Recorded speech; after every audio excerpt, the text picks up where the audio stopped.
My name is Emet Patersъn, and this is my story. I've been in Sofia now for the better part of a week, but I've been working with Single Step for almost a year on the End HIV/BG campaign, and I was really excited to work on this project particularly because as a person from a rural area in the United States, it was really exciting to me to think about how we were reaching Bulgarians who were all over the country, including in rural areas, not just in cities like Sofia. My background is also in HIV activism and organizing, and for me, this project just has made such an impact and has showed me really a lot of the similarities from the US and Bulgaria. So I was born in a small town called Washington in Pennsylvania in the United States in the mid-90s, and it was a really interesting time to be growing up in a rural community. Queerness and being somebody who was LGBTQ was relatively silent. Wasn't really openly discussed, even though people knew that there were certain people in our community. No one would ever say what it was, right? So I grew up really not seeing my queer community anywhere, and this was fine as I was growing up. I wasn't somebody who always knew that I was LGBTQ, but it was really impossible because I didn't have any reference points for that. I'm a transgender man, which means that when I was born, I was assigned female at birth, and that didn't quite fit for me as I grew into a young adult. But I didn't realize it, and I didn't accept it right away. I first came out as a lesbian and a bi woman, and I joke that I've been every letter of LGBTQ because it's true. So I had a little bit of a struggle really coming to terms with being a queer woman, and after meeting other queer women all over the rural area, I would travel 80 miles for a hookup in my car. I really started to understand that there were other people out there like me, and that this could not even just be okay, but actually be a way that I wanted to live, really authentically and openly in a community of other queer women at that time. And about a year after I more publicly came out as a queer woman, things still just didn't feel right. It's really hard to talk about what that feeling is, but I just didn't feel like I was in my body. I think for me, being grounded means, really like leaning into where your body is, where are your energies? And I felt like I was just depleting my energy trying to be someone I wasn't. So this is about 2010, and in the US context, at this point, trans people definitely weren't talked about in culture, in media, in public, and certainly not in my rural community. And I came across some YouTube videos of these transgender men talking about coming out and transitioning, and it just hit me right in my chest. It was like, oh man, I think this is it. And again, I didn't quite welcome it with open arms. So I kept it hidden, and I did a lot of digging. I watched so many of these videos of other transgender men sharing their stories and talking about growing up in big cities, small cities, outside of the States, inside of the United States. And it really made an impression on me. But rather than a positive impression, it made me feel a lot of shame. And it made me worry about what my life was going to be and if my life was even worth living as a transgender person. And things changed when I met the first transgender person in my life who ended up being my partner. And he was everything. He was about the age I am now.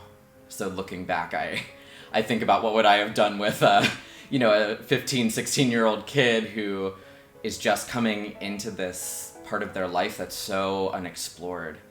And they were such a figure for me. They saw me before I could see myself. They said my name. They were the first person to say my name as it is now, and I always remember what it sounded like. And when it hit my ears, and it just felt like I was waiting for it, that I'd been just waiting and waiting for somebody to say, where are you, where are you? And they said it. And then they died really suddenly. And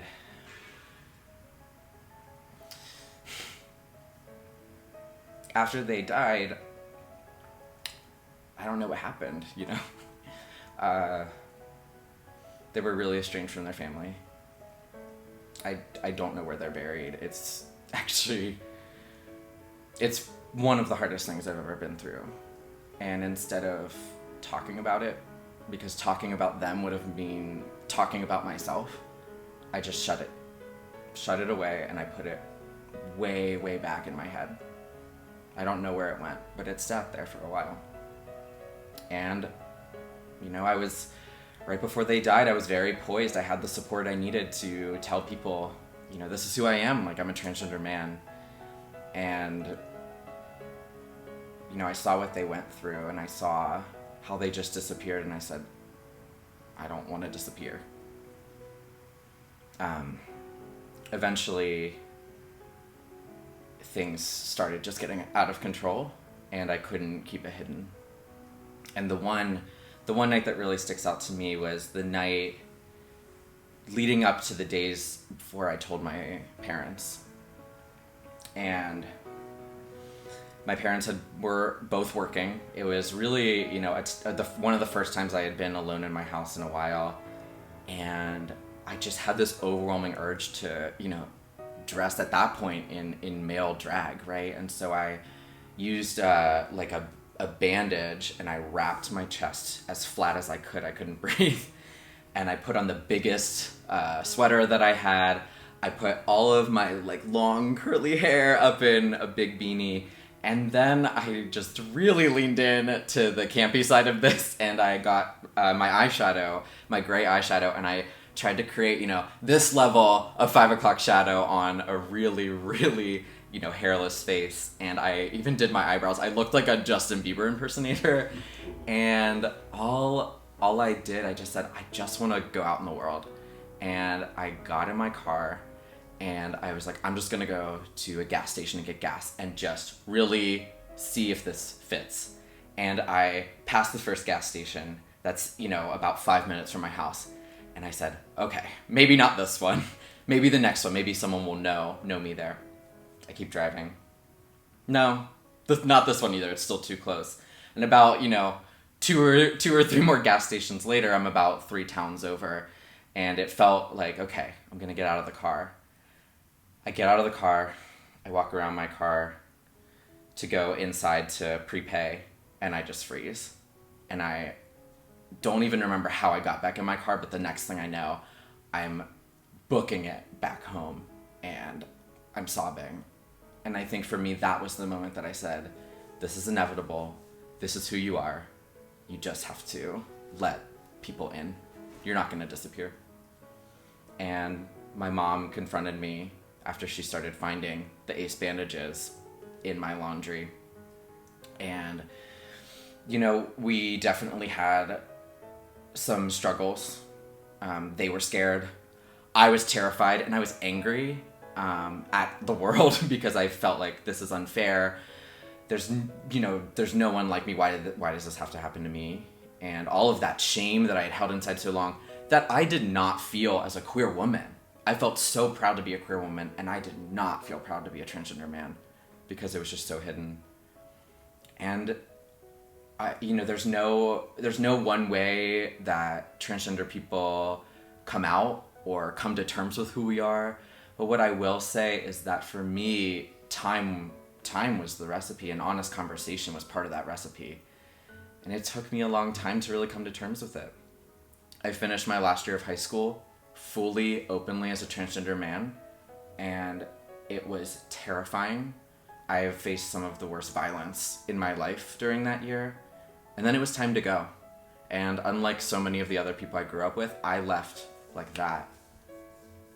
And I moved to Washington, D.C., which has, there was just a recent study that showed that that 3% of the DC population is trans. But even there, we're hidden.